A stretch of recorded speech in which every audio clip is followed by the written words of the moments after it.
talks. For more on that, Dr. Sinan Ciddi is a senior fellow at the Foundation for Defence of Democracies. Welcome to the programme, Sinan. So, I mean, dealing with Iran's ballistic missiles is a key issue for Israel. Turkey seems unconcerned, though, and says it should be left out of the negotiations. Why?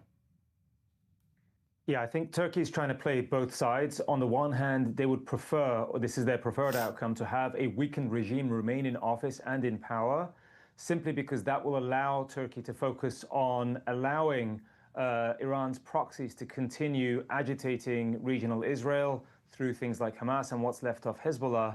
And that's enough for what Erdogan wants. So that's the preferred outcome. On the other hand, I think if the regime is struck or or taken out and replaced, I think Erdogan, that's the second sort of preferred plan, which would allow him to concentrate on expanding Turkish hard power into a region where the Iranian regime no longer exists. But right now, they're trying to see if they can figure out any way for war to be avoided.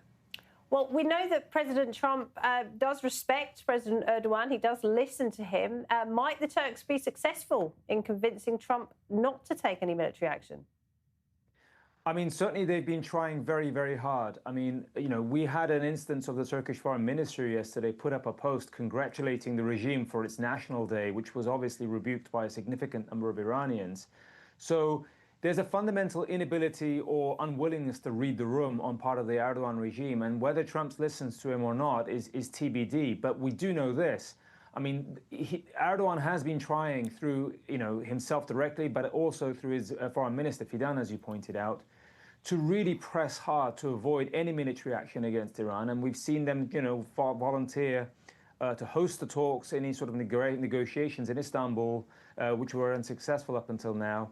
But also, we're assuming that this is going on behind the scenes. And, they're trying to see if there's any out they can give Trump such that a military strike does not happen.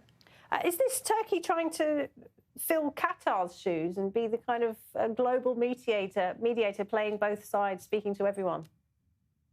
Yeah, I mean, look, they've certainly, they have the military clout, if not the financial clout, as well as the diplomatic clout to sort of really wedge themselves into this sort of space.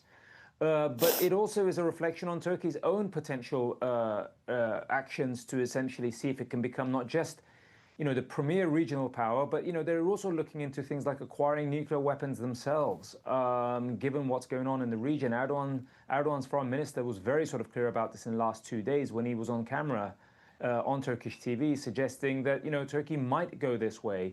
They really are sort of essentially positioning themselves in an expansionary move to sort of, not necessarily just be Qatar, but at the premier hard and soft power in the region, because they also see this as an opportunity.